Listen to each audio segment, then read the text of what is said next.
ইসলামের দৃষ্টিভঙ্গি নবীজি বলেছেন, যে ব্যক্তি কোনো পথে জ্ঞান অর্জনের জন্য চলে, আল্লাহ তার জন্য জান্নাতের পথ সহজ করে দেন। আমাদের শেখায় যে সফলতা নির্ভর করে চেষ্টা ও অধ্যবসায়ের ওপর। যখন কেউ জ্ঞান অর্জন বা কোনো ভালো কাজে চেষ্টা চালিয়ে যায়, তখন আল্লাহ তার পথকে সহজ করে দেন। এখানে জ্ঞান অর্জন শুধু ধর্মীয় শিক্ষা নয়, বরং জীবন গঠনের সব ধরনের উপকারী জ্ঞানকেও বোঝায়। কেন চেষ্টা চালিয়ে যাওয়া গুরুত্বপূর্ণ? আল্লাহ সাহায্য করেন যদি আমরা ভালো উদ্দেশ্যে চেষ্টা চালিয়ে যাই। আল্লাহ আমাদের জন্য সুযোগের দরজা খুলে দেন। সফলতা একদিনেই আসে না, কোনো বড় কিছু অর্জন করতে হলে ধৈর্য ও পরিশ্রম দরকার। হার না মানার শিক্ষা। অনেক মানুষ ব্যর্থতার ভয়ে মাঝপথে চেষ্টা ছেড়ে দেয়, কিন্তু সফল মানুষরা কখনো থামে না।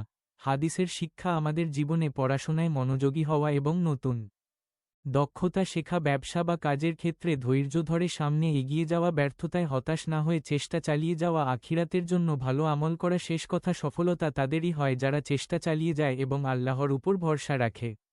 তাই কোনো কঠিন পরিস্থিতিতে চেষ্টা ছাড়বেন না, ধৈর্য ধরুন এবং দোয়া করুন। ইনশাআল্লাহ সফলতা আসবেই। আপনার কি মতামত কমেন্টে জানান। নবীজিকে ভালোবাসলে সাবস্ক্রাইব করুন, লাইক দিন।